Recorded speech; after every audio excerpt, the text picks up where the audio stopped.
Welcome to Friday, May 6, 2022, your Day Weather Podcast, brought to you by Cowboy State News Daily, Wyoming's news authority. Go to cowboystatenewsdaily.com or check them out on their Facebook page.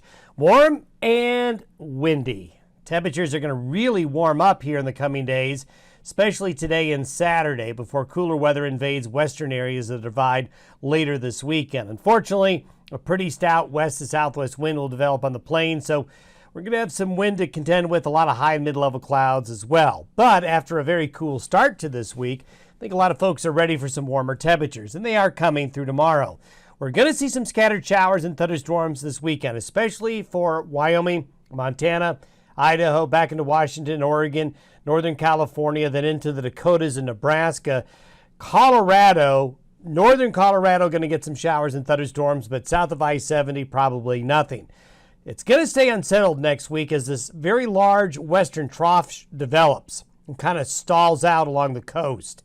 So it's going to be unsettled, and the weather forecast is going to be highly changeable and variable as we have a lot of disagreement in the long term with this pattern and whether or not we've got good or poor rain chances mid to late next weekend into next weekend, depending on what scenario unfolds.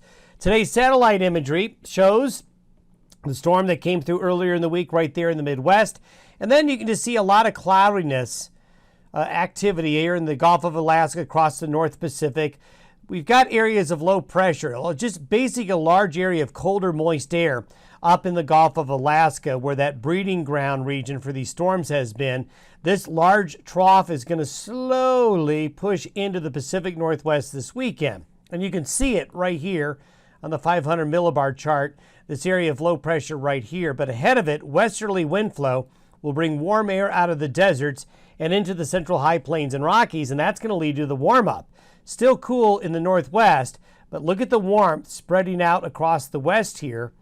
So this is why temperatures are going to have a quick rebound, and you'll step outside today and notice how much warmer it feels in many areas. The trough sort of settles on in to the Pacific Northwest, but pushes further east. This is by Saturday night. So we're going to start to see a bit of a cooling trend push in, especially to these areas here in the Northwest, but into the central and northern Rockies. And this will help initiate some shower and thunderstorm activity Saturday afternoon, Saturday night, into Sunday, especially right along and north of this boundary right here. While east of the divide and out in the plains, it is going to be really, really warm. Temperatures are going to soar here. Here's the low that we talked about yesterday that's going to boomerang back. That's still in play. Talked about wind. Why we don't need the wind here, but here comes the wind again for areas in southern Utah, the Great Basin, and then into the Rockies and High Plains. It's going to be a windy stretch of weather this weekend with this trough riding in. So we'll have to deal with the wind in many areas. Nothing that's crazy windy, but enough to certainly be a nuisance. Now, by Monday, notice the trough doesn't really go anywhere. Let's back up. This is for Saturday night, and this is for Monday afternoon. So we've got several little low pressure systems embedded here in one large area. And there's that low stalling out over the East Coast that's getting cut off from the main jet stream. So with this system kind of hanging around, it's going to make the Pacific Northwest cool and wet. It's going to send little disturbances that'll keep scattered shower and thunderstorm activity going in this area right here during the first half of next week. While down here, along I-70, along I-40, it's going to be warm and windy, very warm air getting pushed up into this area of the nation right here, summer-like temperatures.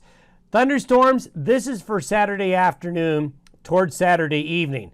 So anywhere you see the green and the blue and the red and the purples here, this is basically the prediction of lightning strikes and showing you where the best chance of thunderstorms will be Saturday afternoon. Sunday afternoon, for Mother's Day afternoon, this is where the thunderstorm activity is going to be most numerous, and that will go into Sunday night into parts of Nebraska, South Dakota, and southeastern Wyoming and far northern areas of Colorado.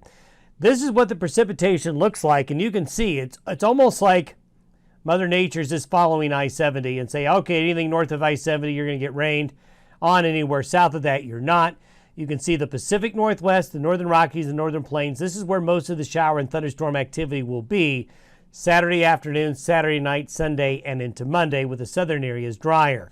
look at these temperatures. This is by Mother's Day Sunday. Look how cool it gets back here into California, Washington, Oregon, the northern Great Basin, then back into the northern Rockies. Look at the contrast here between the very warm conditions east of the divide and back areas in the central and southern Rockies, while the cool air hangs back up there. With the trough stalling, this is kind of the dividing line, but where it's going to be cool or where it's going to be warm.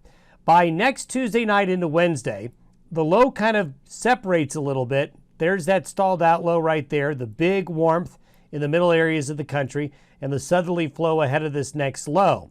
What happens to this guy is where there's a lot of disagreement. Some modeling takes this system and swings it through and merges with this low up here by later in the week. Other modeling takes it more of a southerly track like that, and that's going to make a huge difference on whether or not there's rain in the southern plains and the central and southern Rockies, or it goes back up into Montana and North Dakota and southern Canada again. And here it is. This is by Friday. We have the low swinging up through Wyoming, up towards Montana. This will bring an outbreak of rain and thunderstorm activity to this area here, and then back into the Pacific Northwest. By Saturday morning, the European models got it going up into Saskatchewan and Alberta with a cold front trailing through the Rockies, but the American model breaks it off, and we have a closed low migrating into the Four Corners area. This is night and day between what will happen in the west with precipitation late next week and next weekend. So, best we can tell you is stay tuned on Monday. We should have a better idea on where this low will go, because it will have a big impact on the long-range forecast for late next week and towards next weekend.